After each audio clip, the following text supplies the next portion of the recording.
Hello बच्चों, स्वागत है आप सबका हमारे इस नए लेक्चर में कोऑर्डिनेट ज्योमेट्री के। और बच्चों, आपको याद ही होगा कि हम कोऑर्डिनेट ज्योमेट्री पढ़ रहे थे सर्कल्स चैप्टर में। हमने ऑर्थोगोनैलिटी का कंसेप्ट बढ़िया से देख लिया था, बहुत सारे मैंने आपको उसमें क्वेश्चंस कराए थे।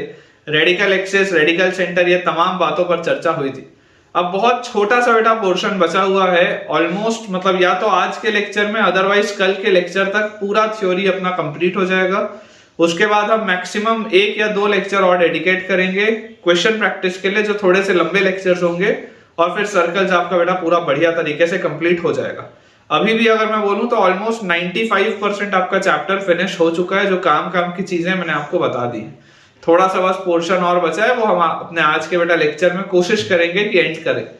तो चलिए स्टार्ट करते हैं अपना आज का लेक्चर। लेकिन आज का लेक्चर स्टार्ट करने के पहले आप में से जितने भी बच्चे अभी तक हमारे बेटा यूट्यूब चैनल से और टेलीग्राम चैनल से नहीं जुड़े हैं, आप सबसे बच्चों ये हम्बल रिक्वेस्ट है कि आप इन चैनल्स को फॉलो करें, क्योंकि इनसे आपको ही फायदा होगा। अगर हम अपने टेलीग्राम बच्चों चैनल की बात करें तो टेलीग्राम चैनल को ज्वाइन करने से आपको 2 फायदे होने वाले। और उस चैनल को ज्वाइन करने के लिए जो डिस्क्रिप्शन बॉक्स अगर आप देखेंगे तो उसमें आपको ज्वाइनिंग लिंक भी दिखेगा। तो आप जल्दी से उस चैनल को ज्वाइन करें, क्योंकि जो 2 फायदे आपको होंगे उसमें बेटा फर्स्ट एडवांटेज ये है कि क्योंकि मैं एक दिन में मल्टीपल वीडियोस पोस्ट करता हूं, तो कई बार ऐसा होता है कि बच्चे का कोई ना कोई लेक्चर छूट जाता है, या बच्चे को इस बात की जानकारी ही नहीं मिल पाती कि हमने कोई नया वीडियो पोस्ट भी किया। तो इस चीज से बचने के लिए बच्चों, आपका जो टेलीग्राम का चैनल है वो बहुत यूज आपको आता है, क्योंकि मैंने अपनी एक हैबिट बनाई हुई है कि जब भी मैं कोई वीडियो YouTube पे पोस्ट करता हूँ, इमीडिएटली उसका एक क्रिएटिव मैं टेलीग्राम के चैनल पर भी शेयर करता हूँ, ताकि आप बच्चों को हमेशा इस बात की जानकारी रहे कि कौन से दिन कितने बजे किस टॉपिक पे एक नया वीडियो पोस्ट हुआ है, ताकि आपकी पढ़ाई बढ़िया से हो और आप हमेशा ही अपडेटेड रहें।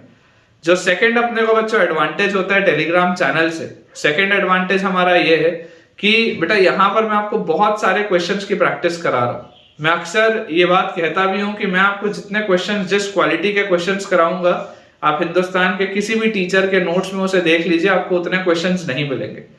ये दावा मैं इसलिए आपको कर सकता हूँ क्योंकि बेटा मैं अलग अलग 6-7 सोर्सेस का पूरा निचोड़ आपको एक साथ दे रहा हूँ। बट बिलीव मी, इतने क्वेश्चंस भी सफिशिएंट नहीं।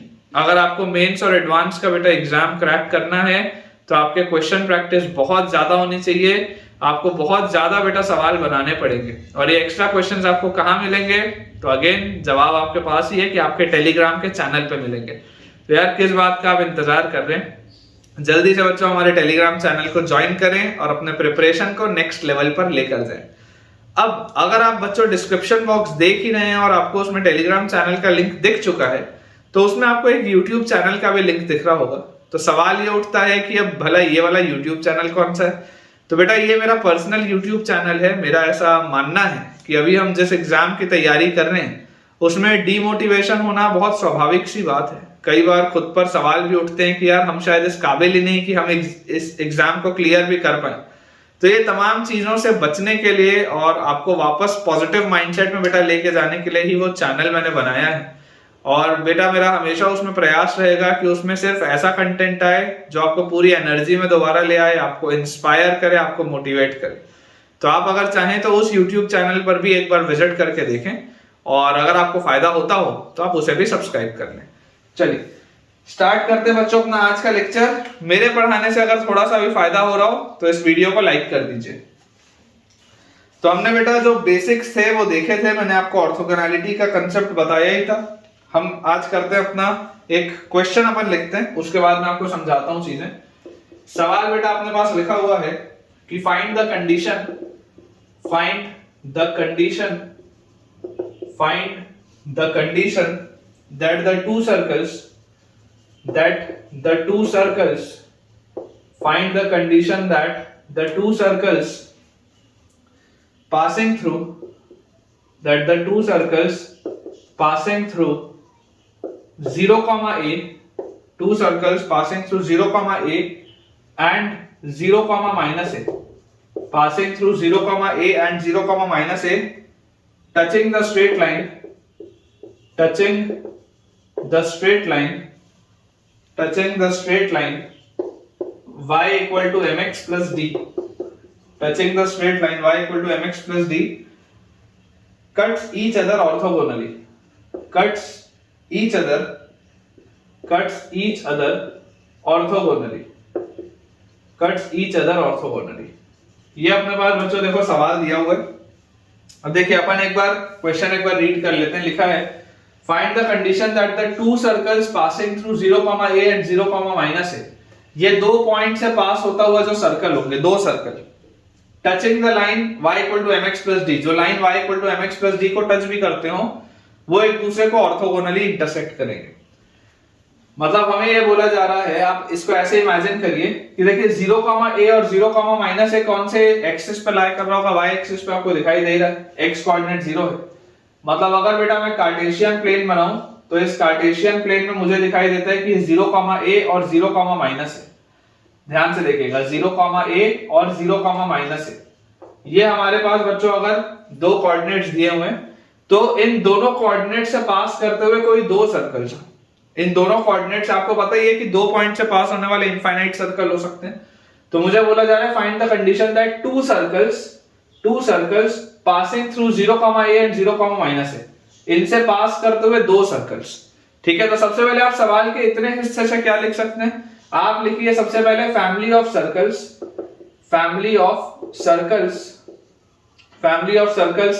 पासिंग थ्रू कौन से बेटा जो पास करता हो, passing through 0, a and 0, -a, family of circles passing through 0, a and 0, -a, इनसे पास होता हुआ जो फैमिली ऑफ सर्कल होगा। अब देखिए आप ध्यान से, ये एक पॉइंट है, ये दूसरा पॉइंट है, इन दोनों पॉइंट से पास करती हुई जो फैमिली होगी सर्कल्स की, तो मैंने आपको क्या बताया कि अगर आपके पास दो पॉइंट्स लिखे हो तो आप सबसे पहले तो सर्कल का इक्वेशन लिखिए डायमीटर फॉर्म में, ठीक है, और फिर स्ट्रेट लाइन का आप इक्वेशन लिखिए। तो ये वाली स्ट्रेट लाइन क्या है, this straight line is x = 0, basically y axis है, y एक्सिस का मतलब होता है x = 0, और जो सर्कल होगा फैमिली ऑफ सर्कल्स को आप लिख सकते हैं s + λl। तो जो सर्कल होगा बच्चों उस सर्कल को आप लिखेंगे डायमेट्रिकल फॉर्म में, ठीक है ना, इस सर्कल को आप लिखेंगे डायमेट्रिकल फॉर्म में। तो अगर आप डायमेट्रिकल फॉर्म में बच्चों सर्कल लिखें तो it will be x - x1 * x - x2, x2 भी क्या है 0 ही है, x - x1 * x - x2 और plus y - y1 * y - y2, तो y - y2 मतलब y प्लस है, दिस इज इक्वल टू 0। तो यहां से अपने पास आ जाता है x² plus y - a * y + a is y² - a² is equal to 0। Clearly आपको दिख रहा है x² + y² = a² आ गया, जो कि आना भी चाहिए था क्योंकि देखो इस सर्कल का सेंटर ओरिजिन पर है और इसका रेडियस a है, तो ये आ गया अपने पास सर्कल। और स्ट्रेट लाइन जो है, स्ट्रेट लाइन अपने पास है x = 0, this is the straight line, this is the circle.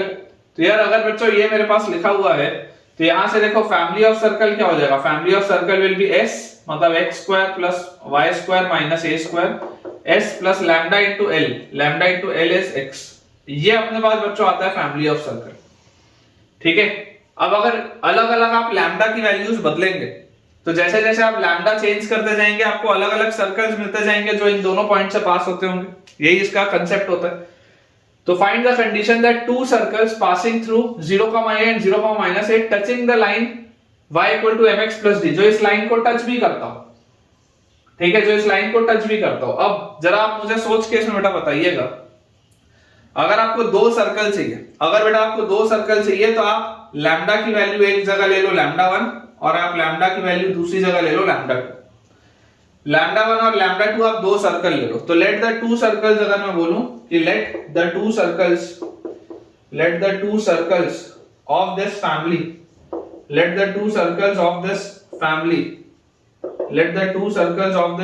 भी, अगर आप लैम्डा की जगह λ1 रखेंगे तो पहला सर्कल बच्चों आपको मिल जाएगा x² + y² + λ1x - a² = 0, ये आपको फर्स्ट सर्कल मिलेगा। और λ2 जैसी आप रखेंगे तो बच्चों सेकंड सर्कल आपके पास आएगा x² + y² + λ2 * x - a² = 0, ये आपके पास आ गया क्या दो सर्कल्स। अब जैसे बच्चों ये मेरे पास दो सर्कल्स आ चुके हैं, मुझे बोला जा रहा है let the two circles of this family with this. अब आपको बोला जा रहा है कट्स ईच अदर ऑर्थोगोनली, ये जो सर्कल्स है ये एक दूसरे को ऑर्थोगोनल इंटरसेक्शन कर रहे हैं। अब ये जो स्ट्रेट लाइन वाला कांसेप्ट है उसको मैं डालूंगा इसमें, लेकिन बेटा अगर मैं यहीं से देखूं कि देखो मुझे अगर पता चल रहा है कि ये ऑर्थोगोनल इंटरसेक्शन है तो यहां से आप देखिए G1 क्या आएगा, G1 विल बी 2G1x होता है ना, तो G1 will be lambda 1 bye 2, ठीक है। F1 विल बी 0 और C1 will be minus a square. Similarly यहां से अपने पास आ जाएगा G2 will be lambda 2 bye 2, फिर F2 will be 0 and C2 will be minus a square. तो यहां से अपने पास जैसे ही आ जाएगा बेटा ऑर्थोगोनल इंटरसेक्शन के लिए 2G1 G2, तो 2 into G1 G2 is lambda 1 by 2 into lambda 2 by 2, 2G1 G2 plus 2 F1 F2 is 0 और plus 0 is equal to C1 plus C2 is minus 2a square, यही होता है 2G1 G2 plus 2 F1 F2 is equal to C1 plus C2। देखिए बच्चों यहां से ये 2 से ये 2 गया, तो यहां से अपने पास लैम्डा 1 लैम्डा 2 की वैल्यू आ जाती है माइनस 4a स्क्वायर।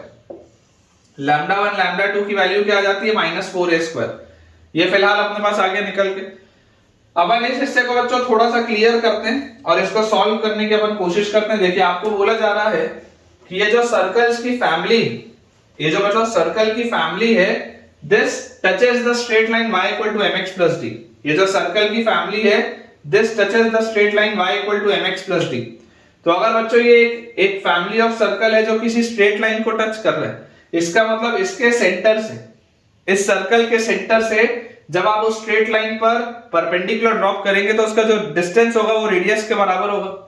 यही तो कंसेप्ट होगा ना कि अगर ये सर्कल की फैमिली है और ये इसको टच कर रहा है, मतलब कि सेंटर से इस लाइन की जो दूरी होगी वो रेडियस के बराबर होगी, ये इसका कंसेप्ट है। तो यार आप यहां से देखिए, इस लाइन को आप लिख सकते हैं mx minus y plus d equal to 0। इस लाइन को मैं लिख सकता हूं mx minus y plus d equal to 0। और ये जो सर्कल है, इस सर्कल का देखो सेंटर आपके पास क्या आएगा बच्चों, इस सर्कल का अगर आप इसको थोड़ा सा रीअरेंज करके लिखो तो x square plus y square plus lambda x minus a square equal to 0। तो इसका जो सेंटर हमारे पास आएगा, centre will be minus half into coefficient of x, तो this will be minus lambda by 2 और कोएफिशिएंट ऑफ y इज 0। और उसके बाद अपने पास जो रेडियस आएगा, radius will be under root of g square मतलब lambda square by 4 plus f square minus c, तो प्लस a स्क्वायर, ये अपने पास आता है। तो यार यहां से देखो इसके सेंटर से इसकी दूरी जो होगी माइनस लैम्डा बाय 2, तो m into minus lambda by 2 और फिर 0, तो minus 0 plus d upon under root of m square plus 1 upon under root of m square plus 1। इसका जो मॉड होगा, इसका मॉड बच्चों देखो किसके बराबर होगा, इस रेडियस के बराबर होगा।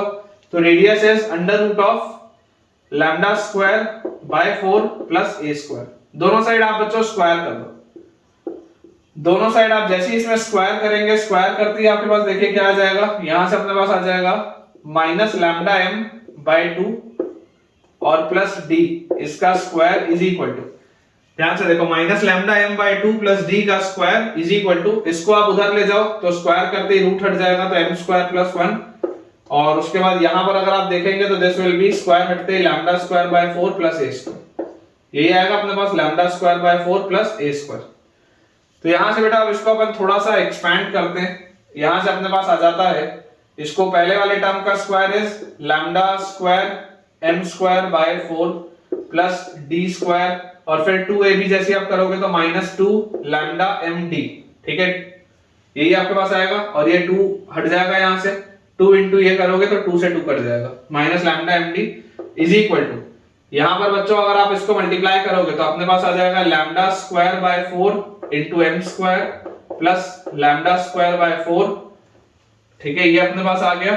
और इसके आगे अगर अपन देखें तो a स्क्वायर मल्टीप्लाई होते ही a स्क्वायर m स्क्वायर और प्लस a स्क्वायर, क्या क्या इसमें कैंसिल आउट हो रहा है, तो ये lambda square m square by 4 और lambda square m square by 4 तो कट गया।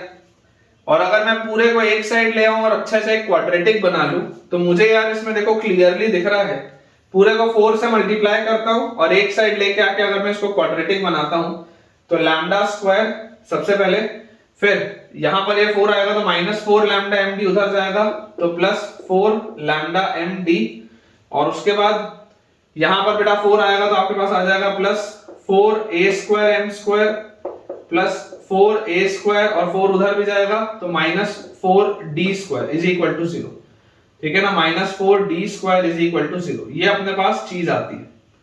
अब जैसी बेटा ये आपके पास कंडीशन आई, ये अगर आपके पास बेटा कंडीशन आई तो देख लो आप, this is a quadratic in lambda.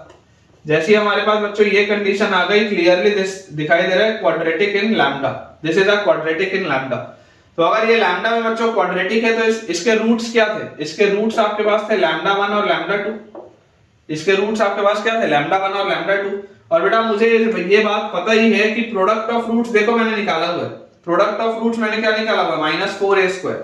तो अगर ये प्रोडक्ट ऑफ रूट्स मेरे पास है, इसका मतलब देखो मैं इसमें क्या लिख सकता हूं कि product of roots is equal to lambda 1 lambda 2 is equal to कितना दिया हुआ है? -4a²। और यहां से अगर आप प्रोडक्ट ऑफ रूट्स देखोगे तो -b/a और c/a, ये पूरा कांस्टेंट टर्म है, ये जो पूरी चीज है ये कांस्टेंट टर्म है। तो ये पूरी चीज डिवाइडेड बाय 1, मतलब कि यहाँ पे आ जाएगा 4a² प्लस 4a² - 4d²। बच्चों आप ध्यान से देख सकते हैं, देखो ये आपके पास इक्वेशन आ चुका है, 4 पूरे में कॉमन है तो 4 ये 4 ये 4 ये 4 कैंसिल आउट हो गया। और यहां से मेरे पास आ जाएगा, अगर मैं इस a² को भी उधर ले जाऊं और इस -d² को इस साइड ले आऊं तो d² is equal to a²m² और प्लस 2a²। ये रिजल्ट आना चाहिए, चेक कर लो बेटा, ध्यान से चेक कर लो, ये अपने पास रिजल्ट आ जाएगा कि d² is equal to a², इन दोनों में से a² अगर आप कॉमन ले लो तो ब्रैकेट के अंदर बचेगा m² प्लस 2। बिल्कुल सही, अच्छा क्वेश्चन है, थोड़ा सा मेहनत वाला सवाल है। बेसिकली देखो आइडिया पूरा क्लियर है, करना कैसे कैसे वो पूरा क्लियर है, बस थोड़ा सा कैलकुलेशन है, ठीक है ना। बाकी करना क्या है कैसे है वो तो आसान सी बात है, हर बच्चे को समझ में आ रहा होगा, वो अपन इतना पढ़ चुके हैं कि ये कोई बहुत बड़ी बात नहीं है। लेकिन आप ये मान के चलिए कि अब जितने भी बच्चों क्वेश्चन रहेंगे उसमें मिक्सचर ऑफ कंसेप्ट होगा, एक सवाल के अंदर बहुत सारी चीजें उसमें आपकी चेक होंगी। बेटा एक पॉइंट आप लिखेंगे सब लोग नोट डाल के, ठीक है, एक इंपॉर्टेंट पॉइंट है, नोट डाल के लिखिएगा कि if a line and a circle, if a line and a circle, if a line and a circle cuts each other orthogonally, cuts each other orthogonally, if a line and a circle cuts each other orthogonally, then it means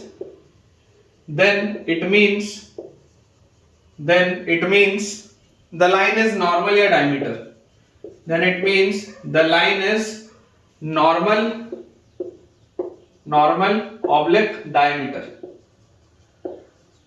बोलने का मतलब क्या है, देखिए समझने की आप बच्चों इसमें कोशिश करिए कि बेसिकली ऑर्थोगोनल इंटरसेक्शन क्या होता था? ऑर्थोगोनल इंटरसेक्शन होता था कि जिन पॉइंट्स पे इंटरसेक्शन हो रहा है उन पॉइंट्स पे आप टेंजेंट डालिए और दोनों के बीच का एंगल निकालिए। लेकिन आप बच्चों ये बात समझो कि अगर आपके पास इस तरीके का एक सर्कल दिया हुआ है, ठीक है, इस तरीके का अगर आपके पास एक सर्कल दिया हुआ है और आपको अगर बेटा ये बोला जा रहा है कि ये जो लाइन है, ये लाइन का इस सर्कल के साथ, ये वाले लाइन का इस सर्कल के साथ क्या है? ऑर्थोगोनल इंटरसेक्शन है। इसका मतलब जिन पॉइंट्स पे इसकी मुलाकात हो रही होगी सर्कल पे, उस पॉइंट पे बेटा ये जो होगा, ये वाली जो लाइन होगी, अब लाइन पर तो आप अलग से टेंजेंट डाल नहीं सकते, तो ये वाली लाइन इसके टेंजेंट के परपेंडिकुलर होगी, ये इसका मतलब होता है। और ऐसी लाइन जो इसके टेंजेंट के परपेंडिकुलर हो, वैसी वाली लाइन को हम नॉर्मल कहते हैं या डायमीटर कहते हैं, नॉर्मल कहते हैं या डायमीटर कहते हैं, ठीक है। ये बच्चों इसमें कंसेप्ट है जो आपको ध्यान रखना है। अक्सर कई सारे बच्चों को ये चीज पता नहीं होती, लेकिन अपने को पता होना चाहिए कि अगर एक स्ट्रेट लाइन किसी सर्कल को ऑर्थोगोनली इंटरसेक्ट कर रही है, इसका मतलब ये है कि वो स्ट्रेट लाइन नॉर्मल या डायमीटर होगा सर्कल पे। इस पर बेस देखिए मैं आपको एक बेटा क्वेश्चन कराता हूं, मजा आएगा आपको। देखिए बेटा सवाल अपने पास इसमें लिखा है, find the equation of the circle,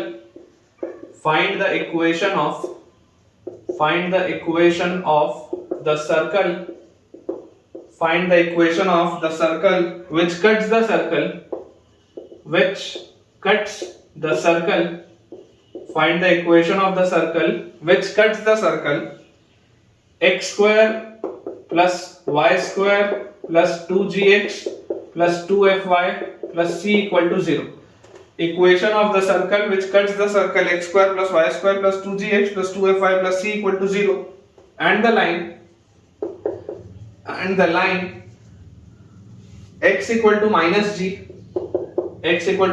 g and y equal to minus f and y equal to minus f orthogonally, y equal to minus f orthogonally.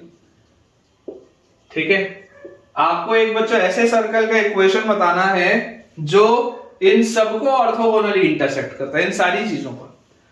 अब देखिए कंसेप्ट बेटा बहुत सिंपल सा है, कंसेप्ट आपके पास बहुत सिंपल सा है कि एक ऐसा सर्कल जो इस सर्कल को भी और ये दोनों स्ट्रेट लाइंस को भी, देखो ये भी एक स्ट्रेट लाइन है, ये भी एक स्ट्रेट लाइन है, तो एक ऐसा सर्कल जो कि इस सर्कल को भी और इन दोनों स्ट्रेट लाइंस को ऑर्थोगोनली इंटरसेक्ट करता हो, उसका आपको इक्वेशन बताना है। इमेजिन करिए ये मेरा रिक्वायर्ड सर्कल है, ये मेरा गिवन सर्कल है, ठीक है, और इस गिवन सर्कल में आपको देखो बोला जा रहा है इस तरीके का, वैसे इसमें फिगर नहीं बनेगा, फिगर कैसा बनेगा देखो मैं आपको बता देता हूं। बेसिकली फिगर इसका बनेगा इस तरीके का, थोड़ा सा उटपटांग सा ये सवाल है, लेकिन देखो इस तरीके का फिगर बनेगा। क्यों इस तरीके का आपको फिगर बनेगा?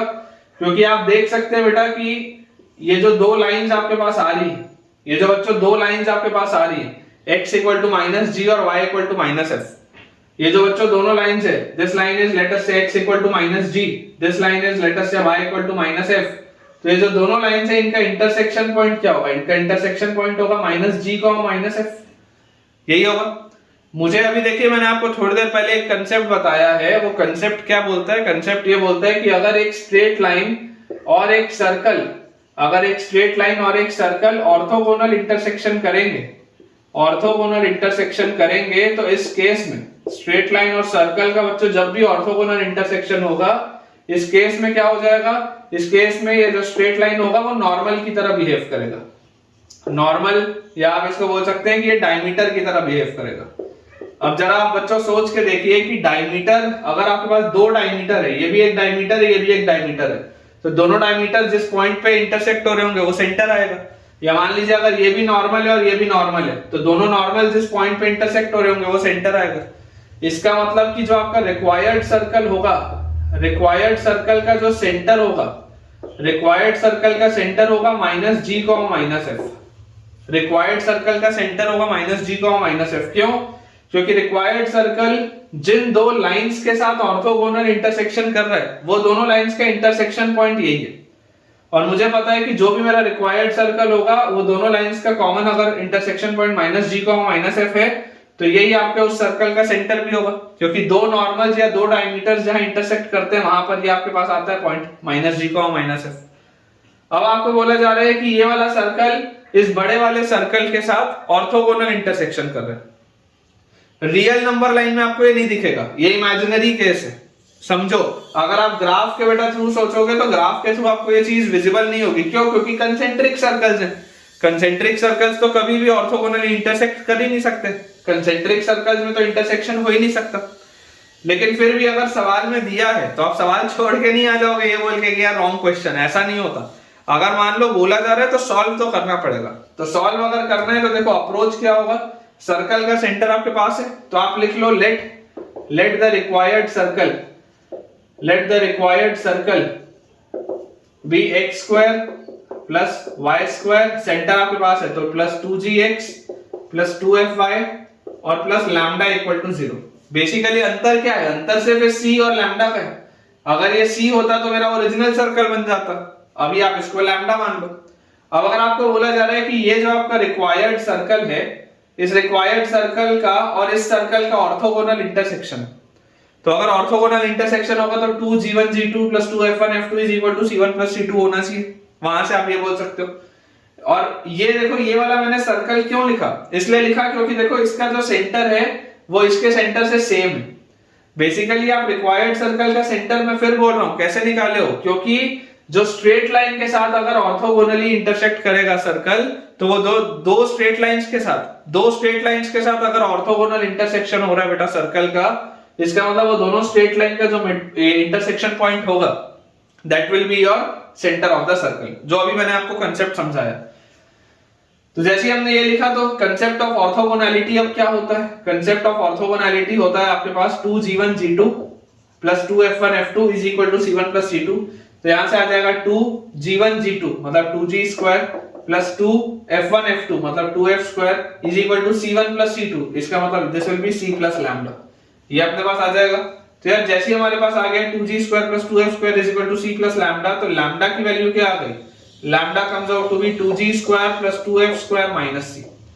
Lambda comes out to be 2g² + 2f² - c। और जैसे ही बेटा आप इसको उठा के इसमें डालोगे तो आपका जो फाइनल आंसर आएगा, फाइनल बेटा जो अपना आंसर आएगा, final answer will B x² + y² + 2gx + 2fy + lambda, lambda की जगह 2g² + 2f² - c = 0। ये अपना आंसर होगा। देख लैम्डा की वैल्यू बच्चों अपने पास आ जाएगी 2g² + 2f² - c। Final answer अपने पास आ जाएगा x² + y² + 2gx + 2fy + 2g² + 2f² - c = 0। This is the final answer.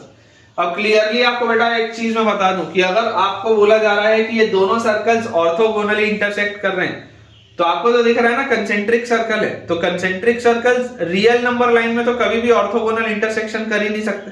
समझो, अगर आपके पास बेटा दो कंसेंट्रिक सर्कल है तो कंसेंट्रिक सर्कल में रियल नंबर लाइन के लिए जो ये आप बेटा फिगर बना रहे हो, ये रियल नंबर लाइन में रियल नंबर्स के लिए, तो अगर आप रियल नंबर्स में देखोगे तब तो आपको ऑब्वियस सी बात है कि कोई इंटरसेक्शन इसमें मिलेगा ही नहीं, तो ऑर्थोगोनल इंटरसेक्शन की तो बात ही नहीं होती। लेकिन अगर फिर भी बोला जा रहा है कि ये दोनों ऑर्थोगोनली इंटरसेक्ट कर रहे हैं, तो also orthogonal intersection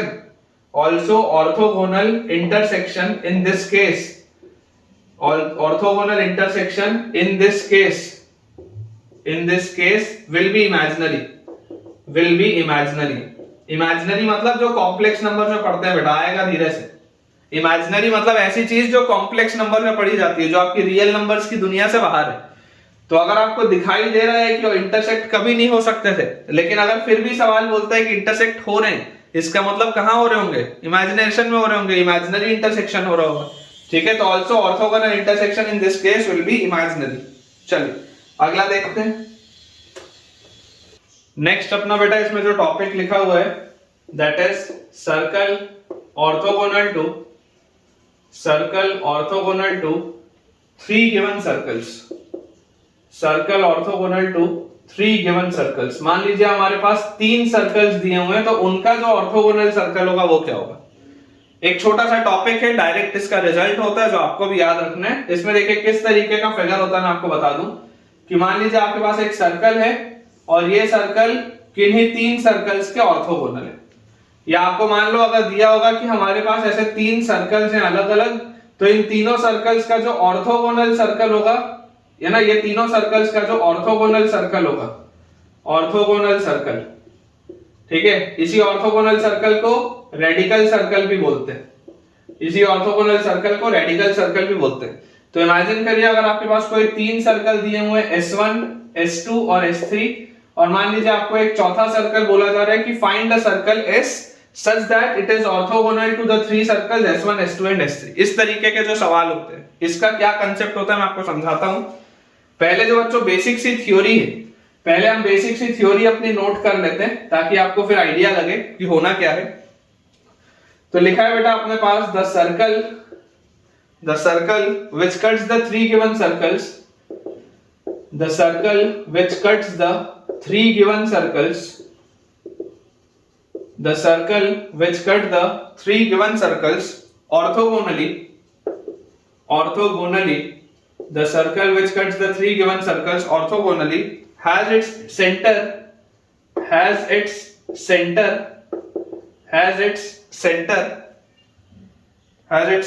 on the radical center, has its center on the radical center of the 3 given circles, radical center of the 3 given circles। समझाता हूं बेटा, अभी आप बस नोट कर लीजिए। radical center of the 3 given circles and its radius equals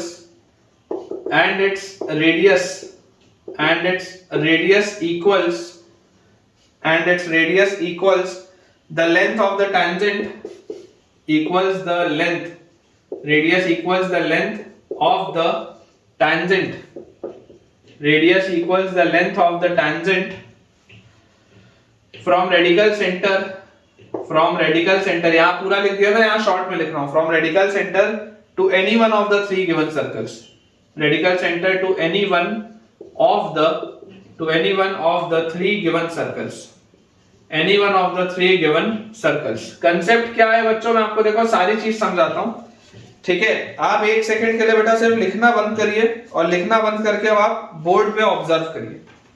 देखिए आपने बेटा लास्ट लेक्चर में एक थ्योरी का पॉइंट पढ़ा था। लास्ट लेक्चर में मैंने आपको एक थ्योरी का पॉइंट बताया था कि अगर मान लो हमारे पास दो सर्कल्स होते हैं, अगर हमारे पास दो सर्कल्स होते हैं तो ये दोनों सर्कल का जो रेडिकल एक्सिस होता है, या आप ऐसा बोल सकते हैं कि ये दोनों सर्कल्स का एक ऐसा सर्कल जो इन दोनों के ऑर्थोगोनल हो, ऐसे वाले सर्कल का जो सेंटर का लोकस होता है वो इनके रेडिकल एक्सिस के अलोंग होता है। ये लास्ट लेक्चर में मैंने आपको रिजल्ट लिखाया है, ठीक है। मेरे पास लिखा भी होगा, मैं एक बार चेक कर लेता हूं कि मैंने अपने को बेटा एक सवाल किया था कि प्रूव दैट, या मैं आपको नोट में लिखाया था। नोट में बेटा मैंने आपको लिखाया था कि if a circle S = 0 intersects the two circles orthogonally, then the center of this circle S = 0 will lie on the radical axis of the given circles।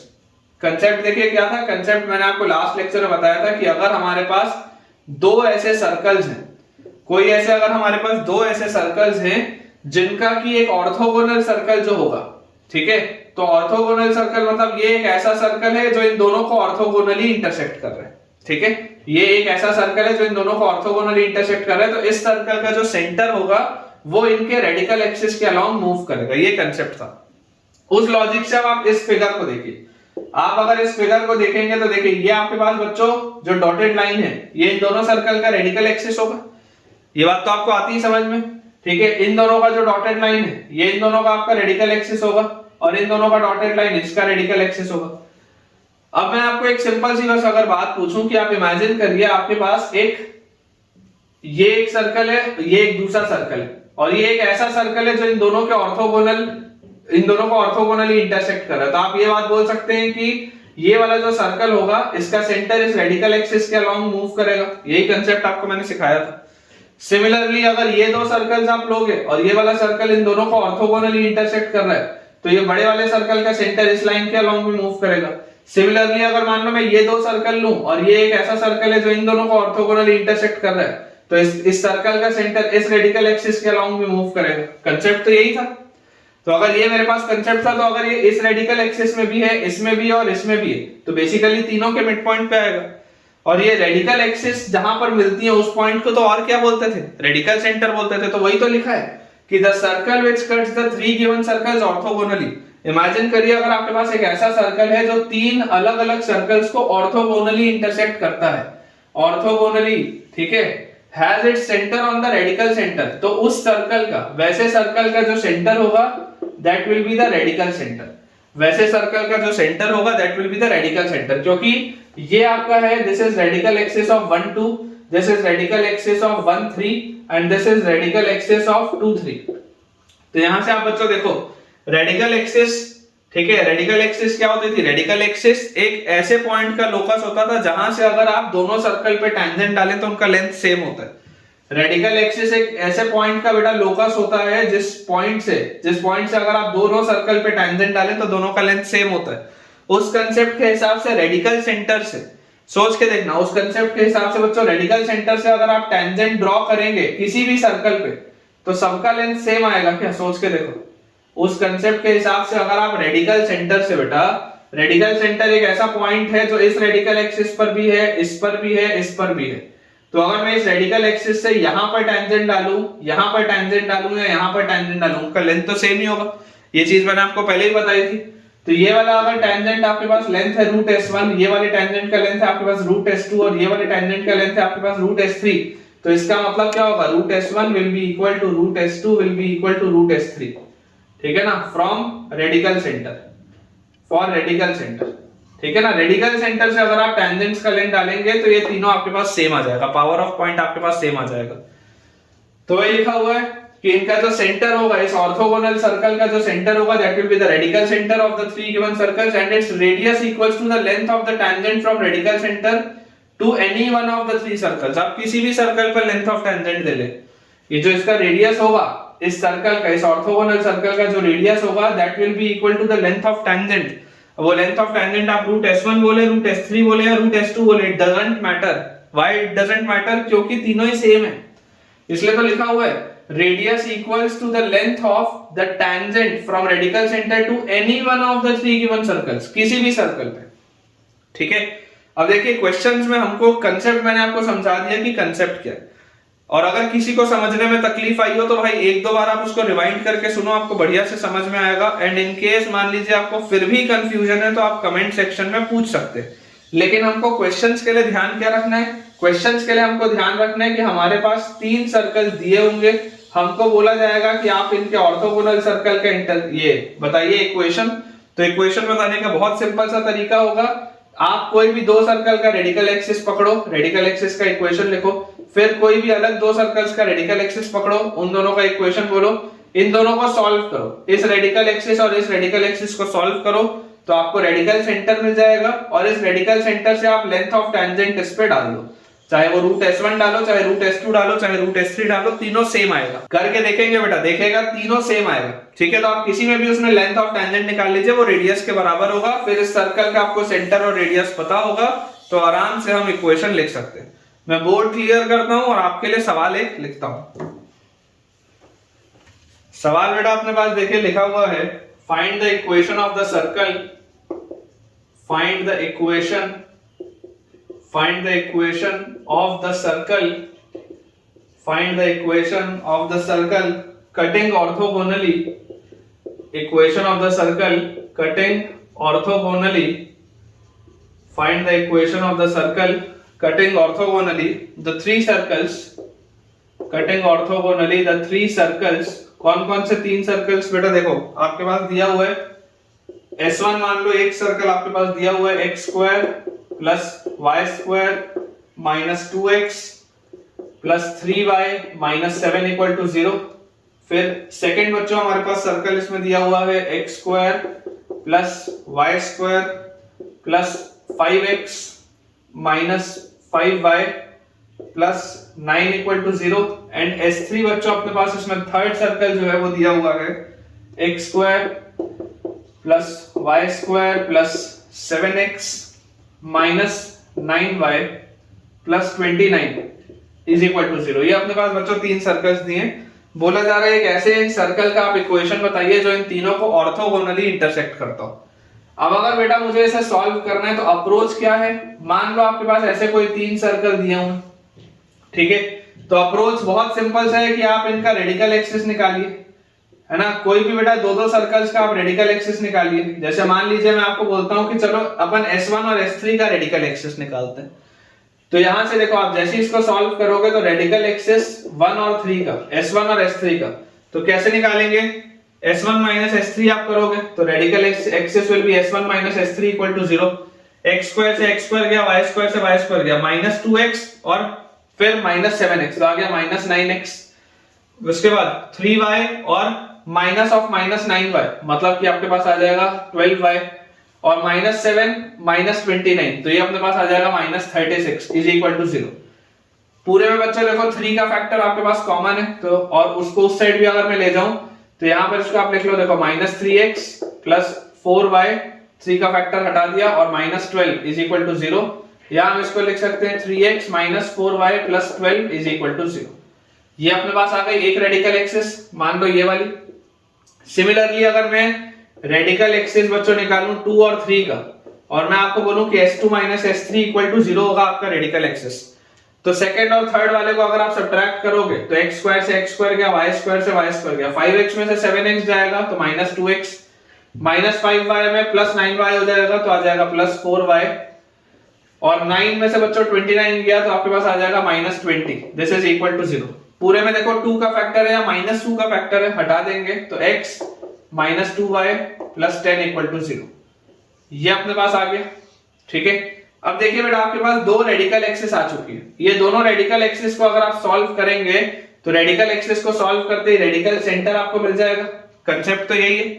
तो अगर मैं इसका रेडिकल सेंटर निकाल लूं तो यहां से देखो आपके पास क्या आएगा, x की वैल्यू आएगी 2y माइनस 10, इसको उठा के यहां रख देते हैं तो हमारे पास आ जाएगा 3 इंटू एक्स की जगह 2y minus 10 minus 4y plus 12 is equal to 0। तो 3 इंटू 2 इज 6y माइनस 30 और minus 4y plus 12 is equal to 0।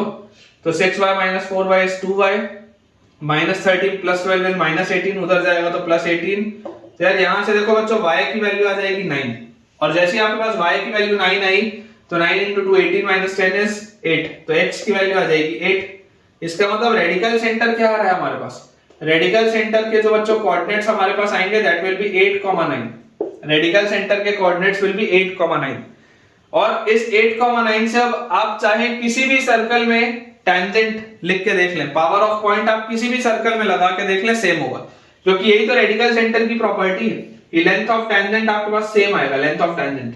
मैं आपको निकाल के दिखा देता हूं, देखिए √S1 अगर अपन देखें तो √S1 होता है लेंथ ऑफ टेंजेंट। √S1 अपने पास कितना आएगा, √8, 9 अगर आप रखोगे तो 8 स्क्वायर 64 और 9 स्क्वायर 81, फिर 8 × 2 is 16 तो -16, फिर अपने पास 9 × 3 is 27 और -7। तो यहां से अपने पास देखो कितना आ जाता है, 27 में से 7 गया तो 20 बचा, ठीक है, 27 में से 7 गया तो 20 बचा, 20 में से 16 गया तो 4 बचा। 4 जो आपके पास बचा वो इसमें 64 में ऐड होगा तो 68, 169, और 69 में बच्चों जैसे 80 ऐड होगा तो 149। तो ये आपके पास आ गया √149, ठीक है क्या, √149 आपके पास आ गया। सिमिलरली आप अगर √S2 भी निकालेंगे तो देखिएगा सेम आएगा। अगर आप 8, 9 यहां पर रखें तो 8 का स्क्वायर 64 प्लस 9 का स्क्वायर 81, फिर 8 × 5 इज 40, उसके बाद 9 × 5 इज -45 और +9। तो यहां से अपने पास आ जाता है, देखिए 40 में से बच्चों 45 गया तो -5 और 9 - 5 इज 4, अगेन 68 और 81, ये आपके पास अगेन आ जाएगा 149, 68 और 81। वैसे ही अगर आप √S3 भी निकालेंगे वो भी √149 ही आएगा, क्योंकि रेडिकल सेंटर की यही तो प्रॉपर्टी होती है कि आप यहां से टेंजेंट अगर ड्रॉ करेंगे तो length of tangent remains the same, ठीक है, इररिस्पेक्टिव ऑफ कि आप किस पर डाल रहे हैं, लेंथ ऑफ टेंजेंट सेम होगा, ये रेडिकल सेंटर की प्रॉपर्टी है। तो रेडियस क्या आ जाएगा, रेडियस आपके पास आ जाएगा √149। तो सेंटर आपके पास है 8, 9, रेडियस आपके पास है √149। Equation of the orthogonal circle अपने पास क्या आ जाएगा बच्चों, ऑर्थोगोनल सर्कल जो हमारा होगा दैट विल बी x - 8 का स्क्वायर प्लस y - 9 का square is equal to radius का स्क्वायर विच इज 149। ये आंसर आएगा बेटा, चेक कर लो। Final answer will be x - 8 whole square plus y - 9 whole square is equal to 149, बिल्कुल सही। और अप्रोच बेटा अब आपको समझ में आ गया होगा कि 3 सर्कल दिए होंगे, अगर इनके ऑर्थोगोनल सर्कल का इक्वेशन निकालना है तो ये मेहनत आपको करनी पड़ेगी, एकदम सीधी सी बात है। अगला बेटा अपने पास इसमें क्वेश्चन लिखा है, find the equation two the circle, find the equation to the circle, find the equation to the circle orthogonal to the two circles, orthogonal to the two circles, orthogonal to the two circles, x square plus y square, x square plus y square minus 4x minus 6y plus 11 equal to 0। और अगला बेटा आपके पास circle दिया हुआ है x square plus y square minus 10x minus 4y plus 27 is equal to 0। x square plus y square minus 10x minus 4y plus 27 equal to 0। 27 मत लिखो बेटा, इसको 21 आप कर लो, plus 21 is equal to 0 and has 2x plus 3y and has 2x plus 3y equal to 7 as diameter, ये अपने पास बच्चों बोला जा रहा है, ठीक है। ध्यान से आप इसको ऑब्जर्व करिए, सवाल लिखा हुआ है find the equation of the circle orthogonal to the two circles, इन दोनों के जो ऑर्थोगोनल हो और जिसका ये डायमीटर हो। अब आप अप्रोच समझो बेटा, इसको करने के मल्टीपल अप्रोचेस है। जैसे देखो, अगर मैं आपको मेथड 1 बोलूं तो मेथड 1 में आपको क्या बोलूंगा कि आप सर्कल मान लो x square plus y square plus 2gx plus 2fy plus c equal to 0, ये मैं बोल दूंगा। देखो 3 वेरिएबल है g, f और c और 3 इक्वेशन है, यहां से और यहां से, ये 3 इक्वेशन से सॉल्व हो जाएगा, ये आपका मेथड 1।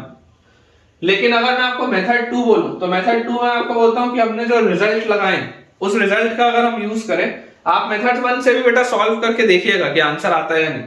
लेकिन अगर मैं मेथड 2 आपको बोलूं तो मेथड 2 क्या है, देखो ये जो दोनों सर्कल है, ये दोनों सर्कल के ऑर्थोगोनल जो भी सर्कल होगा, ये दोनों ही सर्कल्स के ऑर्थोगोनल जो भी सर्कल होगा उसका जो सेंटर होगा, इन दोनों सर्कल के ऑर्थोगोनल जो भी सर्कल होगा उसका बेटा जो सेंटर आपके पास आएगा वो सेंटर इस रेडिकल एक्सिस के अलोंग मूव करेगा, ये बात श्योर है। तो इनका रेडिकल एक्सिस क्या होगा, इनका रेडिकल एक्सिस आपके पास आएगा s1 - s2 = 0। सॉल्व करो, देखो x स्क्वायर से x स्क्वायर गया, y स्क्वायर से y स्क्वायर गया, -4x माइनस ऑफ -10x, तो -4x + 10x मतलब 6x, -6y और +4y मतलब -2y और +11 - 21 मतलब कि अपने पास आ जाएगा -10 = 0। पूरे में से अगर मैं 2 का फैक्टर हटा दूं तो 3x - y = 5। ये आपके पास बच्चों देखो आ जाता है इसके सेंटर का लोकस। मतलब कि आप ये बोल सकते हो कि centre lies on this line, centre lies on this line, centre lies on this line, या बोल सकते हैं कि इस लाइन पर सेंटर लाई करना चाहिए। अब ऑल्दो देखो आपको डायमीटर क्या दिया हुआ है, डायमीटर आपके पास दिया हुआ है 2x + 3y = 7। तो डायमीटर मुझे दिया हुआ है, डायमीटर बेटा मुझे दिया हुआ है 2x + 3y = 7। तो सेंटर इसको भी सेटिस्फाई करेगा। तो अगर मुझे सेंटर के कोऑर्डिनेट्स निकालने हैं तो सेंटर का कोऑर्डिनेट निकालने का बहुत आसान सा तरीका क्या है, सेंटर का बच्चों कोऑर्डिनेट निकालने का बहुत आसान सा तरीका है कि आप इन दोनों को सॉल्व कर दीजिए। तो यहां से आपके पास देखो y की वैल्यू आ जाएगी 3x - 5, इसको उठा के इसमें डाल दो तो आपके पास आ जाएगा 2x + 3 × y की जगह 3x - 5 = 7। तो 2x + 9x - 15 = 7। तो अपने पास आ जाएगा 11x = 22। तो x की वैल्यू आ जाएगी बच्चों 2। और जैसे ही आपके पास x की वैल्यू 2 आई तो 3 × 2 6 - 5, y की वैल्यू आपके पास आएगी 1। इसका मतलब जो आपके पास सेंटर आएगा बच्चों सर्कल का, रिक्वायर्ड सर्कल का जो सेंटर होगा, रिक्वायर्ड सर्कल का सेंटर विल बी 2,1। ठीक है ना, क्योंकि आपको एक ऐसा सर्कल चाहिए है, आपको बच्चों एक ऐसा सर्कल चाहिए है जो इनके साथ ऑर्थोगोनल है, जो इनके साथ ऑर्थोगोनल है। सबसे पहली बात तो ये आ गया ऑर्थोगोनल सर्कल। और इसमें एक डायमीटर है, इसमें एक डायमीटर है, ये आपकी डायमीटर है विच इज 2x + 3y = 7। ये डायमीटर है। तो सेंटर इन दोनों के सॉल्व करने से निकल आएगा आपके पास। और आप एक चीज और सोचिए कि अगर आपको रेडियस चाहिए इस सर्कल का, सेंटर आपके पास है, तो रेडियस निकालने के लिए आप सोचो अगर आप 2,1 से पावर ऑफ पॉइंट लगाओगे तो लेंथ ऑफ टेंजेंट रेडियस के बराबर होगा। ये जो 2,1 है वो इस रेडिकल एक्सिस में लाई करता है। तो इस रेडिकल एक्सिस की तो प्रॉपर्टी है ना कि इसके किसी भी पॉइंट से अगर आप बेटा डिस्टेंस निकालेंगे तो लेंथ ऑफ टेंजेंट सेम होगा। तो अगर मैं 2,1 से इसका डिस्टेंस निकाल लूं पावर ऑफ पॉइंट का, तो √s1 अगर मैं बोलूं तो √s1 मेरे पास कितना आ जाएगा, देखो यहां से अपने पास आ जाएगा √2,1 डालेंगे तो 4 + 1 - 8 और -6 और +11। तो यहां से अपने पास आ गया देखो 4 और 1 5 और 11 अपने पास आ जाएगा 16 में से 14 गया तो √2 आ गया लेंथ ऑफ टेंजेंट से रेडियस। तो फाइनल जो अपने पास आंसर आएगा, आंसर विल बी x - 2 का स्क्वायर प्लस y - 1 का स्क्वायर = रेडियस का स्क्वायर विच इज 2। ये अपना फाइनल आंसर आएगा बच्चों, x - 2 का होल स्क्वायर प्लस y - 1 का होल स्क्वायर = 2। अगर आपको इसको एक्सपैंड करके लिखना हो तो आप लिख सकते हैं x² + y² - 4x और -2y और यहां से आएगा +4 और +1 +5 और में से 2 गया तो +3 = 0, है ना। एक ही बात है बेटा, आपको इस फॉर्मेट में लिखना हो या इस फॉर्मेट में लिखना हो आपकी इच्छा है। Final answer will B x² + y² -4x -2y +3 = 0। बिल्कुल सही। तो आई होप बच्चों आपको ये सारी चीजें क्लियर हो रही होंगी। इसके साथ रेडिकल सेंटर में और ऑर्थोगोनैलिटी में जो मेजर कंसेप्ट्स थे वो हमने कवर कर लिए। अब एक छोटा सा टॉपिक है, हम वो करते हैं। सो बेटा नेक्स्ट टॉपिक अपने पास इसमें दिया हुआ है common tangents between two circles. Common tangents, ठीक है, टेक्निकली बच्चों लास्ट टॉपिक है इस चैप्टर का, common tangents between two circles. Between two circles कि अगर मान लीजिए हमारे पास दो सर्कल्स हो तो अगर दो सर्कल्स अलग अलग जितने भी केसेस बन सकते हैं उसमें maximum total number of common tangents कितनी होंगी। तो अपन लिखते हैं बेटा late C1 which is x1 y1, let C1 which is x1 y1 and C2 and C2 which is x2 y2. Let C1 x1 y1 and C2 x2 y2 be the center of the two circles, be the center of the two circles, be the center of the two circles, and R1 comma R2 and R1 comma R2 be their radius, and R1 comma R2 be their radius. ये अपने पास बच्चों दिया हुआ है। अब देखिए मैं आपको अलग अलग केसेस के लिए बता रहा हूं। जैसे इमेजिन करिए अगर मैं आपको बोलता हूं फर्स्ट केस है अपने पास when C1 C2 is greater than R1 plus R2। First अपने पास बच्चों केस है when C1 C2 is greater than R1 plus R2। बोलने का मतलब क्या है? बोलने का मतलब ये है कि मान लीजिए ये आपके पास एक सर्कल है और ये आपके पास है दूसरा सर्कल। ये दो सर्कल्स मान लीजिए आपके पास दिए हुए, ठीक है। इसका सेंटर जो है बच्चों दिस इज C1 और इसका जो सेंटर है दिस इज C2। C1 से लेकर C2 तक का जो डिस्टेंस है, C1 से लेकर जो C2 तक का डिस्टेंस है वो R1 प्लस R2 से बड़ा है। ये रेडियस R1 है, ये रेडियस R2 है और ऑब्वियसली देखो दोनों का जो डिस्टेंस है C1 से C2 का वो R1 प्लस R2 से बड़ा है। ये बात अपने को दिखाई देती है। तो अगर आपको बेटा ये C1 C2 R1 plus R2 से बड़ा होगा, इसका मतलब क्या होगा? इसका मतलब ये होगा कि दोनों जो सर्कल होंगे, दोनों सर्कल अलग अलग होंगे, कोई उनमें कॉमन इंटरसेक्शन पॉइंट नहीं होगा। तो this implies no common point, this implies no common point between S1 and S2। Circle S1 और सर्कल S2 के बीच में कोई भी कॉमन पॉइंट नहीं आएगा, ये इसका मतलब सबसे पहली बात, ठीक है। अब अगर बेटा कोई भी इसमें कॉमन पॉइंट नहीं आएगा, देखो ये जो लिखा हुआ है इसका मतलब क्या है? C1 C2 is distance between the centres, distance between the centres, distance between the centres is greater than distance between the centres is greater than the sum of radii. Distance between the centres is greater than the sum of radii. जो बच्चों दोनों centres के बीच की दूरी है वो दोनों के रेडियाई के सम से ज्यादा है, ठीक है। अब ऐसे केस में देखिए नंबर ऑफ टेंजेंट्स की बेटा अगर हम बात करें तो मैं आपके लिए केस में फिगर बनाता हूं, ठीक है। डॉटेड लाइन यहां से हटा के मैं सॉलिड लाइन बनाता हूं आपके लिए ताकि आपको क्लैरिटी अच्छे से है। इस तरीके का बेटा फिगर मैंने आपको पहले भी एक बार बताया, बना के दिखाया है। देखिए आपके पास एक तो टेंजेंट इस तरीके की होगी, एक ऐसी आपके पास टेंजेंट होगी, किसी पॉइंट से आ रही होगी जो इस सर्कल पर भी टेंजेंट हो और इस पर भी टेंजेंट हो। एक टेंजेंट आपके पास कुछ ऐसी होगी बेटा, एक टेंजेंट आपके पास इसमें देखो कुछ ऐसी होगी। ये इस पॉइंट से आपकी टेंजेंट निकल के आ रही है, देखो इस सर्कल पर यहां पर टेंजेंट है, इस सर्कल पर यहां पर है। वैसे ये वाले सर्कल पर यहां पर टेंजेंट है, ये वाले सर्कल पर यहां है।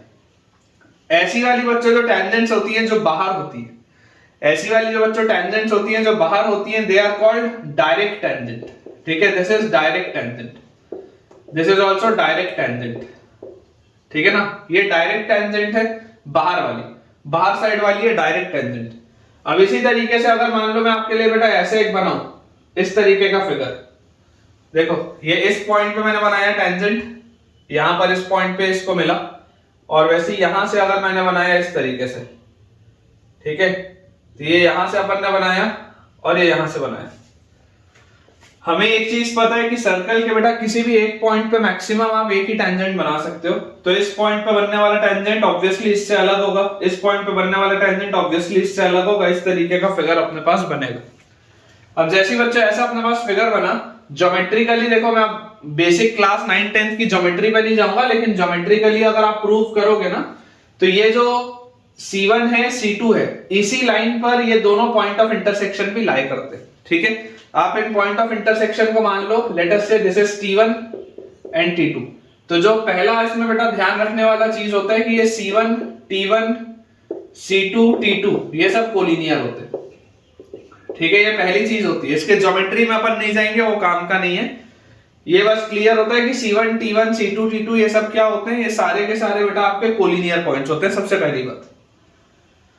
अब ऑब्वियसली आपको ये तो बात समझ में आती है कि ये सर्कल के चार अलग अलग पॉइंट पे इसमें आपको टेंजेंट बनेगा। तो इसमें आपको टोटल बेटा जो नंबर ऑफ टेंजेंट्स दिख रही है वो कितनी दिख रही है? टोटल नंबर ऑफ टेंजेंट्स आपको इसमें 4 दिख रही है। ये जो बाहर वाली टेंजेंट्स थी, बाहर वाली tangents are called direct tangent, और ये जो अंदर वाली बच्चों टेंजेंट है, ये अंदर वाली जो टेंजेंट है this is transverse tangent, transverse, इसको इनडायरेक्ट या इंटरनल भी बोलते हैं, ठीक है ना। इसको इनडायरेक्ट टेंजेंट या इंटरनल टेंजेंट भी बोलते हैं, इसको एक्सटर्नल टेंजेंट भी बोलते हैं, या डायरेक्ट। जो मेजरली नाम चलता है वो डायरेक्ट और ट्रांसवर्स का चलता है, अदरवाइज इसको एक्सटर्नल बोलते हैं, इसको इंटरनल बोलते हैं, इसको इनडायरेक्ट भी बोलते हैं, इस तरीके की भी टर्मिनोलॉजी होती है। तो ये वाला आपका ट्रांसवर्स हो गया, और ये वाला भी जो अंदर वाला टेंजेंट है वो ट्रांसवर्स हो गया, ठीक है। ये अपने पास दो ट्रांसवर्स इसमें बच्चों टेंजेंट आ रहे हैं, और दो आपके पास इसमें आ जा रहे हैं डायरेक्ट टेंजेंट। जो हम यहाँ पर क्लियरली बेटा दिखाई दे रहा है अपने को कि डायरेक्ट टेंजेंट्स जो है, direct tangents intersect at T2। ये जो बाहर वाली बच्चों जो डायरेक्ट टेंजेंट्स हैं, डायरेक्ट टेंजेंट्स का इंटरसेक्शन हो रहा है T2 पर, और जो हमारे पास ट्रांसवर्स टेंजेंट्स हैं ये इंटरसेक्ट करते हैं T1 पर। ये जो बच्चों ट्रांसवर्स टेंजेंट्स हैं ये इंटरसेक्ट करते हैं आपके पास T1 पर, और टोटल नंबर ऑफ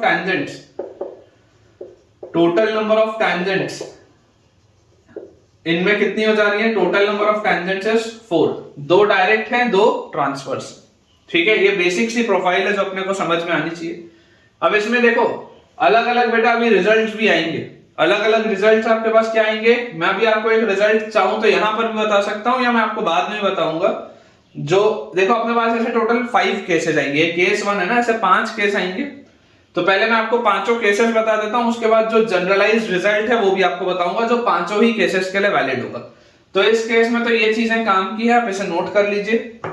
बोर्ड अपना बेटा क्लियर करते हैं, सेकंड केस देखते हैं अपन। सेकंड बेटा अपने पास इसमें जो केस है, केस 2 अभी तक देखिए। अब आपके पास क्या था, C1 C2 में दोनों में दूरियां थी, C1 C2 अलग अलग थे, और R1 और R2 से बड़े थे, R1 प्लस R2 से बड़े थे। अब बेटा जो सेकंड केस है उसमें आपको बोलता हूं कि ये दोनों सर्कल्स थोड़े करीब है। जो अभी दोनों सर्कल्स दूर दूर थे, अब बच्चों ये दोनों ही सर्कल्स थोड़े से करीब आ गए, ठीक है। अब ये अगर करीब आ गए थोड़े से सर्कल्स, तो मतलब ये एक दूसरे को टच कर रहे हैं। पहले दूर दूर थे, दोनों में कोई कॉमन पॉइंट नहीं था, अब आपको दिखाई दे रहा है कि दोनों में एक कॉमन पॉइंट है, दोनों एक दूसरे को टच कर रहे हैं, ठीक है। ये बेटा आपके पास सर्कल का सेंटर C1 है, ये सर्कल का सेंटर आपके पास C2 है, और ये आपकी एक सॉलिड इस तरीके की लाइन है। क्लियरली आपको देखो दिखाई बेटा दे रहा होगा कि जो पिछले वाले केस में आपके पास ट्रांसवर्स टेंजेंट 2 बन रहे थे, अब ट्रांसवर्स टेंजेंट सिर्फ एक बनेगा, केवल एक बेटा आपके पास ये ट्रांसवर्स टेंजेंट आएगा, सिर्फ एक, ओनली वन ट्रांसवर्स टेंजेंट आपके पास आएगा। और अगर हम देखेंगे डायरेक्ट टेंजेंट को, तो डायरेक्ट टेंजेंट तो देखो इस केस में भी आपको बेटा 2 मिल रहे हैं, ठीक है क्या। ध्यान से अगर आप देखेंगे, ऑब्जर्व करेंगे, तो डायरेक्ट टेंजेंट तो अभी भी अपने को इसमें बच्चों 2 मिल रहे हैं। ये आपका इंटरसेक्शन पॉइंट है, लेट अस से दिस इज T2, ये वाला जो पॉइंट है लेट अस से दिस इज T1, ठीक है। और इसके बाद ये बेटा आपके पास जो है, ये इस पॉइंट पे इसको मिल रहा है, ये इस पॉइंट पे मिल रहा है, ये कॉमन पॉइंट है, ये वाला पॉइंट है। तो हमारे पास क्लियरली हमको दिखाई दे रहा है कि इस प्रोफाइल में बेटा आपके पास क्या होगा, इस प्रोफाइल में C1 C2 जो डिस्टेंस है that is equal to R1 plus R2। जो C1 C2 डिस्टेंस है that is equal to R1 plus R2। अब दोनों जो सर्कल है वो टच कर रहे हैं, तो both circles are touching each other, both circles are touching each other, both circles are touching each other. ये बात अपने को आती है समझ में कि ये जो दोनों ही सर्कल्स हैं बच्चों ये एक दूसरे को टच कर रहे हैं। और क्लियरली हमको दिखाई दे रहा है कि distance between the centres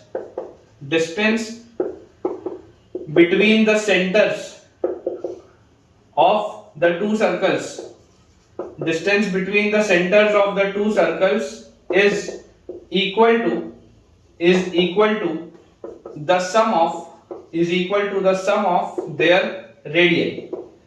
equal to the sum of their radii, distance between the centers of the two circles is equal to the sum of their radii। ये रेडियस R1 है, ये रेडियस R2 है, दोनों एक दूसरे को touch कर रहे हैं, मतलब C1 C2 will be equal to R1 plus R2। बहुत क्लियर सी बात है ना, बहुत ज्यादा इसमें डाउट नहीं होना चाहिए बेटा किसी को भी। अब अगर ये चीज हमको समझ में आती है तो इस केस में बच्चों देखो, ये वाला जो आपका टेंजेंट है दिस इज डायरेक्ट टेंजेंट, ये वाला भी जो टेंजेंट है दिस इज डायरेक्ट टेंजेंट, लेकिन ये वाला जो टेंजेंट है दिस इज ट्रांसवर्स टेंजेंट, ठीक है ना। इस केस में बच्चों आपको केवल एक ट्रांसवर्स टेंजेंट मिलेगा, ठीक है। और इसमें बेटा मैं आपको देखो लिखा देता हूं, सबसे पहले तो number of common tangents number of common tangents इसमें आ जाएंगी 3। टोटल इसमें 3 कॉमन टेंजेंट है। पिछले वाले में टोटल कितनी कॉमन टेंजेंट्स थी? 4 थी, है ना, 2 डायरेक्ट और 2 ट्रांसवर्स। इस वाले में नंबर ऑफ कॉमन टेंजेंट्स आपके पास आ जा रही है 3, 2 डायरेक्ट और 1 ट्रांसवर्स। फिर अगला इंपॉर्टेंट जो बेटा आपको एक रिजल्ट दिखाई देता है वो ये है कि पॉइंट T1 जो है, point T1 divides C1 C2 in the ratio R1:R2। Point T1 divides C1 C2 in the ratio C1 C2 internally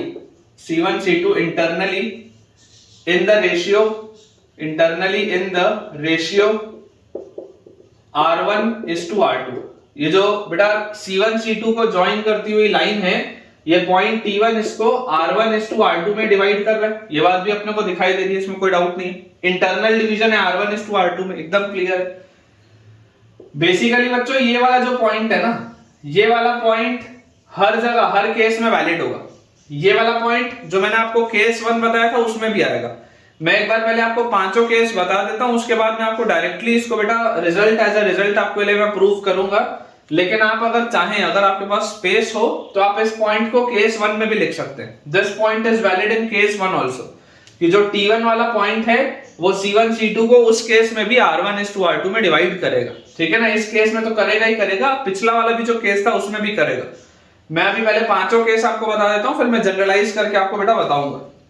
तो नंबर ऑफ कॉमन टेंजेंट्स हमारे पास आ गई 3। T1 T2 जो है वो डिवाइड कर रहा है इसके जॉइंट को R1:R2 में, बिल्कुल सही बात है। ठीक है ना, और ये जो बेसिकली बेटा पॉइंट T1 है, इस पॉइंट T1 को आप पॉइंट ऑफ कांटेक्ट भी बोल सकते हो। This point T1 can also be called as point of contact. ठीक है, काम की बेटा जो भी मुझे चीजें दिख रही हैं मैं आपको बता दे रहा हूं, तो इसको आप पॉइंट ऑफ कांटेक्ट भी कह सकते हैं। और उसके अलावा बेटा एक अभी मैं आपको रिजल्ट बताऊंगा। जैसे आप याद करिए आपने रेडिकल एक्सिस पढ़ा है।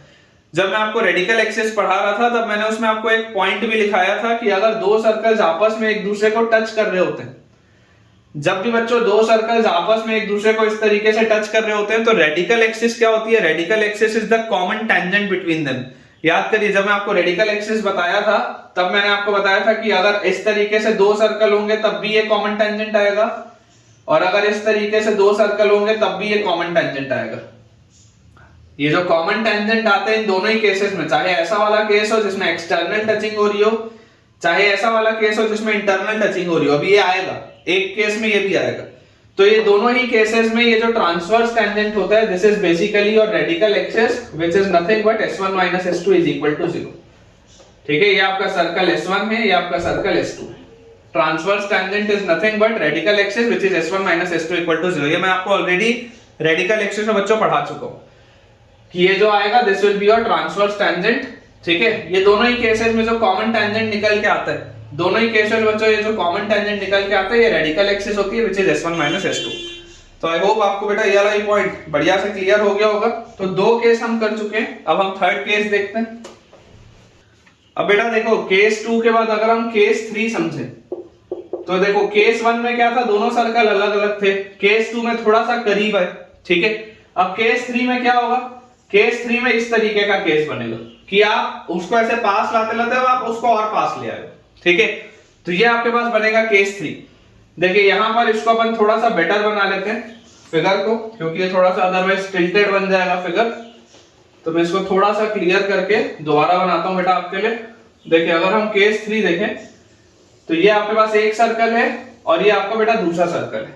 ठीक है, अब ये दोनों सर्कल्स में आपको क्लियरली ये बात दिखाई दे रही है कि ये इनके सेंटर है और ये सेंटर को ज्वाइन करती हुई एक लाइन है। This is your centre C1, this is your centre C2। और अभी तक जो बेटा आपके पास C1 C2 की वैल्यू R1 + R2 से ज्यादा या R1 + R2 के इक्वल थी, अब आपको क्लियरली दिखाई दे रहा है कि C1 C2 is less then R1 + R2। जो पहले R1 + R2 से ज्यादा था, फिर करीब आए सर्कल तो R1 + R2 के बराबर हुआ, फिर और करीब आ गए तो अब R1 + R2 से छोटा हो गया। C1 C2 is less then R1 + R2। लेकिन अभी बेटा ये जो C1 C2 है ये मॉड ऑफ R1 - R2 से बड़े होंगे। इसका क्या मतलब है अभी आपको अगले केस में आएगा समझ में। अभी आप सिर्फ लिख के रख लो, अभी आप इसको सिर्फ लिख के रख लो। अभी नेक्स्ट जैसी हम केस देखेंगे उसमें आपको क्लियर हो जाएगा कि मैं mod of R1 minus R2 क्यों लिखूं, अभी क्लियर होगा आपको। तो ये जो C1 C2 है ये mod of R1 minus R2 से बड़ा है लेकिन R1 प्लस R2 से छोटा है। ये चीज तो समझ में आ रही होगी, ये चीज अभी आपको थोड़ी देर में बच्चों समझ में आ जाएगी। अब जैसे इस तरीके का मैंने बेटा फिगर आपके लिए बनाया, क्लियरली आपको दिखाई दे रहा है कि इस केस में ट्रांसवर्स टेंजेंट नाम की तो कोई चीज नहीं होगी। इस केस में ट्रांसवर्स टेंजेंट नाम की तो बच्चों कोई भी आपके पास चीज नहीं आएगी, ठीक है ना। जो भी है वो डायरेक्ट टेंजेंट ही, ये जो भी है अपने पास ये डायरेक्ट टेंजेंट ही है, ठीक है ना। There is no transverse tangent in this case. तो आप देख सकते हैं कि देखिए ये भी आपकी डायरेक्ट टेंजेंट है, this is also direct and this is also direct, ठीक है। C1 C2 जो है वो आप यहां पर लिख सकते हैं कि distance between the centres, distance between the centres, distance between the centres is less than the sum of radii, is less than the sum of radii, distance between the centers is less than the sum of radii, ठीक है। ये अपने पास आ जाएगा। और जैसी बेटा आप अगर यहाँ पर देखेंगे, क्योंकि आपको इसमें ट्रांसवर्स टेंजेंट दिख ही नहीं रही, तो क्या मैं यहाँ पर ऐसा बोल सकता हूँ क्या कि ट्रांसवर्स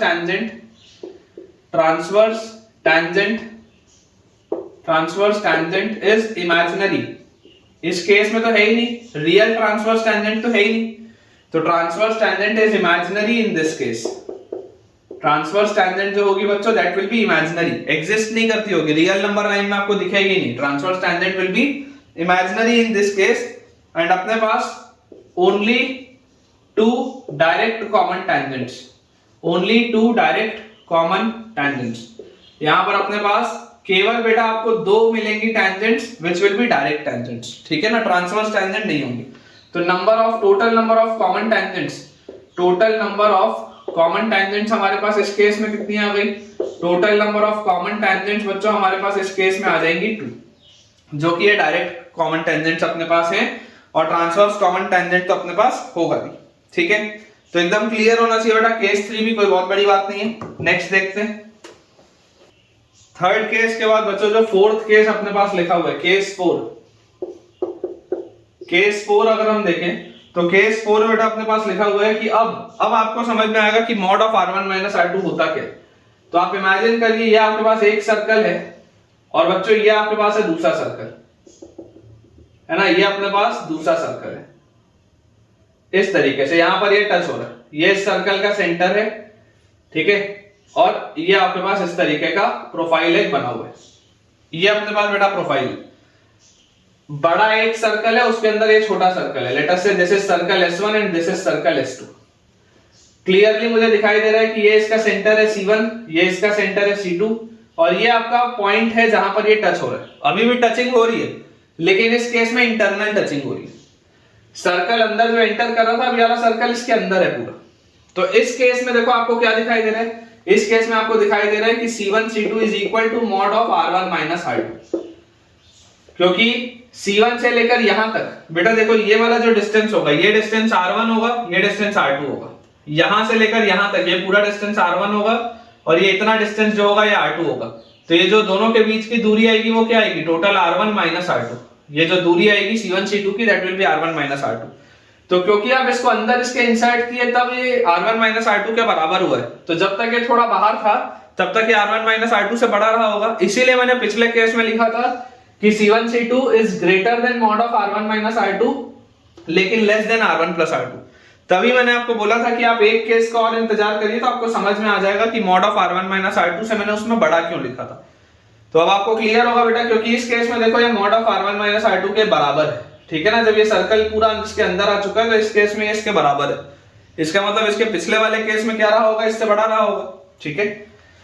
तो ये अपने को देखो समझ में आना चाहिए। अब यहां पर बेटा आप अगर देखेंगे तो आपको दिखाई दे रहा है कि both circles have only one point in common. Both circles have only one point in common, है ना। और ये जो बच्चों केस है, this is the case of internal touching, this is the case of internal touching. एक और one point common वाला था, वो वन पॉइंट कॉमन वाला था when C1 C2 was equal to R1 plus R2, वो एक्सटर्नल टचिंग था। ये इंटरनल टचिंग है, ठीक है। जब अगर इंटरनल टचिंग हो रही होगी तो C1 C2 की value mod of R1 minus R2 के बच्चों बराबर आ जाएगी। तो आप बोल सकते हैं कि distance between the centres, distance between the centres is equal to the difference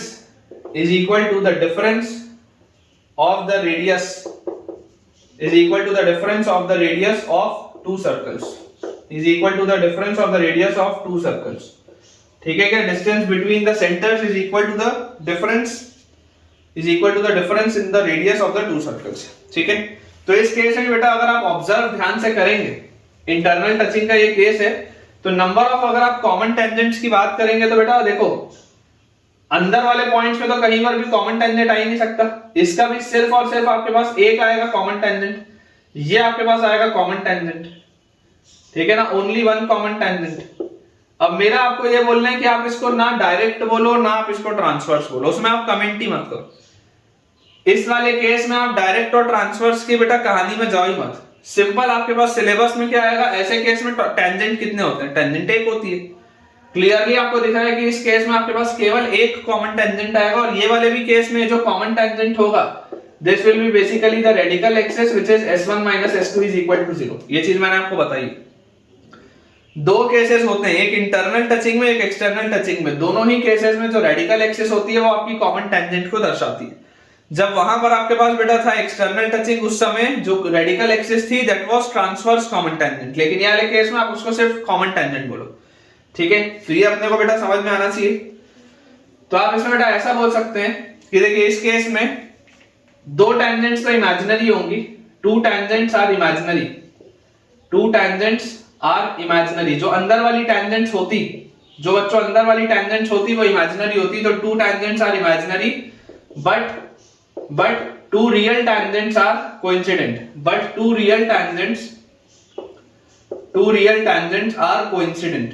और अगर बेटा दो रियल टेंजेंट्स कोइंसिडेंट हैं तो टोटल नंबर ऑफ टेंजेंट्स कितनी आएंगी, total number of common tangents एक ही होगी, क्योंकि ये कोइंसिडेंट हो गया तो total number of common tangents आपके पास आएगा सिर्फ एक। Total number of common tangents आपके पास आएगा सिर्फ एक। बेसिकली ये दो जो थी वो रियल टेंजेंट्स थी जो दोनों कोइंसिडेंट हो गए, इसलिए आपको एक ही लाइन दिख रही। तो total number of common tangents हमारे पास एक ही होगा, ठीक है ना, एक से ज्यादा नहीं होगा बेटा total number of common tangents. बाकी दो टेंजेंट्स आपकी इसमें हो जाएंगी इमेजिनरी। और इस केस में बेटा आपको देखो क्लियरली इस केस में दिखाई दे रहा है कि अगर मैं इस पॉइंट को लेट अस से T2 बोलूं, इस पॉइंट को अगर बेटा मान लो मैं लेट अस से T2 बोलूं, क्योंकि C2 के बाद T2 लिखा हुआ था, तो इस केस में आपको दिखाई दे रहा है कि T2 divides C1 C2 in the ratio T2 divides C1 C2 in the ratio R1 is to R2 externally। याद करिए बेटा स्ट्रेट लाइन का कंसेप्ट। अगर C1 C2 के बाहर ये पॉइंट लाया करता है, C1 C2 के बाहर अगर ये पॉइंट लाया करता है, तो ये देखो किस रेशियो में एक्सटर्नल डिवीजन हो रहा होगा, किस रेशियो में, C1 से T2 is R1 और C2 से T2 is R2, तो this is R1 by R2, ठीक है। तो T2 divides C1 C2 in the ratio R1 is to R2, again important point है। और ये वाला ही बच्चा जो पॉइंट है ये हर केस में वैलिड है, ठीक है क्या, ये हर केस में बेटा वैलिड होगा। अभी मैं आपको इसको जनरलाइज करके प्रूफ भी करूंगा। एक बार हम पांचों केसेस देख लें, फिर इसको मैं जनरलाइज करके आपके लिए प्रूफ भी करूंगा। लेकिन अगर आप चाहें तो आप इसको लिख भी सकते हैं सारी केसेस में कि ये जो बाद वाला पॉइंट होता है ना T2, ये बाद वाला जो बेटा पॉइंट T2 है वो C1 C2 को एक्सटर्नली डिवाइड करता है R1 is to R2 में। जो T1 वाला पॉइंट था, T1 वाला हमेशा इंटरनली डिवाइड करता है R1 is to R2 में, और ये जो T2 वाला पॉइंट है ये हमेशा एक्सटर्नली इसको डिवाइड करता है R1 is to R2 में। और अगर आप याद करोगे तो इस केस में आप T1 और T2 को बोल सकते हो हार्मोनिक कॉन्जुगेट्स। याद करो हार्मोनिक कॉन्जुगेट्स मैंने आपको स्ट्रेट लाइन में पढ़ाया है। हार्मोनिक कॉन्जुगेट स्ट्रेट लाइन में हमने क्या देखा था, हमने बच्चों ये चीज देखी थी कि अगर एक पॉइंट इंटरनल डिवीजन कर रहा है और एक पॉइंट एक्सटर्नल डिवीजन कर रहा है सेम रेशियो में, तो ये दोनों पॉइंट्स को हार्मोनिक कॉन्जुगेट्स बोलते थे, ठीक है। तो ये बेटा अपने पास आ जाएगा। इसको आप कंफ्यूज बिल्कुल भी ना करें उन कॉन्जुगेट पॉइंट से जो मैंने आपको पोल पोलर में पढ़ा है। कॉन्जुगेट पॉइंट्स पोल पोलर वाले अलग हैं। हार्मोनिक कॉन्जुगेट जो मैंने स्ट्रेट लाइन में पढ़ा था वो अलग था, जो इंटरनल और एक्सटर्नल डिवीजन में था। मैंने ये चीज आपको उस समय भी शायद पढ़ाई, ठीक है। तो ये वाला भी बेटा जो पॉइंट है ये हर केस में ही वैलिड होगा। और ये आपका आ जाएगा common tangent which is radical axis ठीक है, ये आ जाएगा S1 माइनस S2, और ये जो पॉइंट ऑफ कांटेक्ट है T2 को भी आप इस केस में बोल सकते हैं point of contact. T2 can be called as point of contact. तो ये जो पॉइंट ऑफ कांटेक्ट बच्चों अपने पास आएगा, ठीक है, ये पॉइंट ऑफ कांटेक्ट इसको एक्सटर्नली डिवाइड करेगा, externally in the ratio of R1:R2। I hope बच्चों आपको ये पॉइंट अच्छे से क्लियर होगा। रियल टैंजेंट्स दो हैं, ठीक है ना, रियल टैंजेंट्स दो हैं, लेकिन वो दोनों ही कोइंसिडेंट है। जैसे अपन क्वाड्रेटिक में बोलते हैं ना कि रियल रूट्स हैं तो दो, लेकिन क्योंकि दोनों कोइंसिडेंट होगा या इक्वल होगा, इसलिए फिर आप फाइनली एक ही रूट बोलते हो क्वाड्रेटिक में, जब d इक्वल टू 0 होता है। वही कंसेप्ट मैं आपको बोल रहा हूं कि रियल टैंजेंट्स दो हैं, लेकिन क्योंकि ये दोनों ही टैंजेंट लाइंस कोइंसिडेंट हो गई, एक दूसरे के ऊपर आ गई, इसका मतलब क्या हो जाएगा, इसका मतलब बच्चों ये हो जाएगा कि फाइनली एक ही टैंजेंट होगी। इस केस में हमको याद सिर्फ रखना है कि इंटरनल टचिंग में केवल आपके पास एक टैंजेंट आती है जो इस तरीके से बाहर होती है, and this is the radical axis also. ठीक है, चलिए बेटा, लास्ट जो अपने पास केस है, केस 5। केस 5 अपने पास बच्चों लिखा हुआ है when C1 C2 is less than mod of R1 minus R2। मतलब आप mod of R1 minus R2 से भी छोटा हो गया। मतलब किस तरीके का बेटा आपके पास केस होगा कि ये आपके पास एक सर्कल है और ये आपके पास दूसरा सर्कल है। कुछ इस तरीके का बच्चों मैं केस आपको बोल रहा हूं। ये इसका सेंटर C1 है, ये इसका सेंटर C2 है, और आपको दिखाई दे रहा है कि ये जो दूसरा वाला सर्कल है ये पूरा का पूरा पहले वाले सर्कल के अंदर है। इस तरीके का मान लो अगर आपके पास केस आ गया, तो क्लियरली यार मुझे इसमें दिखाई दे रहा है कि इस केस में तो कोई भी कॉमन टेंजेंट आएगा ही नहीं, है ना। देखो, डिस्टेंस बिटवीन द सेंटर